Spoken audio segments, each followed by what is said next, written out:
She didn't fall out of love, she went quiet.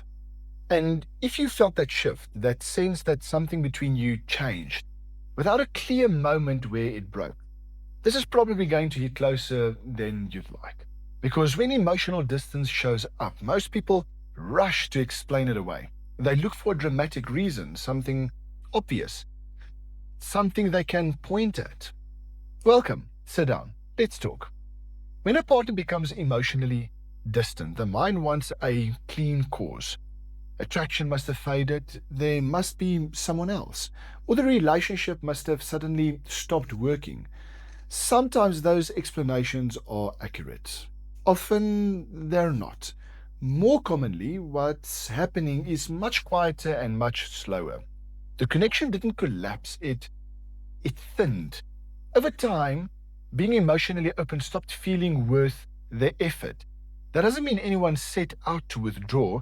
It means the relationship gradually became a place where vulnerability didn't seem to lead anywhere. Not because of one fight or one mistake, but through repetition.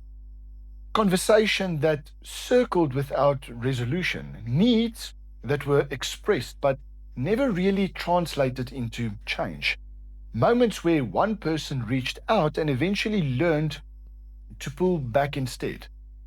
When that happens for long enough, the nervous system adapts.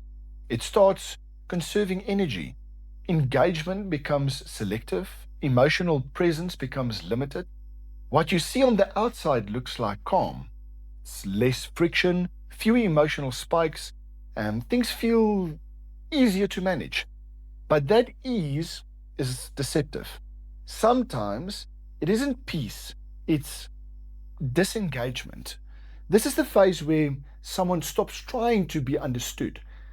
They stop correcting small things, stop explaining how something lands, stop pushing for clarity. Not because they're content, but because they no longer expect engagement to change the outcome. And that's the moment most people must understand completely. Silence feels like relief if you've been living inside conflict. It feels like the problem finally settled. In reality, the emotional work just stopped happening out loud. By the time someone goes quiet, they've often already adjusted to the idea that the relationship won't become what they once hoped it could be. That's when the other person usually steps in and tries to fix it. They increase effort, they become more attentive, they try to explain themselves more clearly, and none of it seems to land. Not because the effort is wrong, but because it is too late. When emotional withdrawal is already set in, intensity doesn't feel reassuring, it feels like pressure. It feels like being pulled towards something the nervous system has already learned to step away from. That's why gestures miss. That's why conversations stall. That's why trying harder often creates more distance instead of less. The problem isn't effort, it's timing. And this part matters. Emotional withdrawal doesn't come from a single cause. Sometimes it's about the relationship. Sometimes it's personal history, burnout, depression, or unresolved experiences that predates the relationship.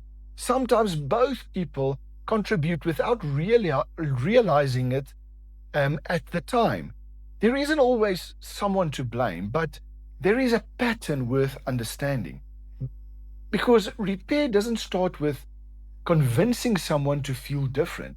It starts with understanding why connection stopped feeling safe or sustainable in the first place. That kind of repair is slow.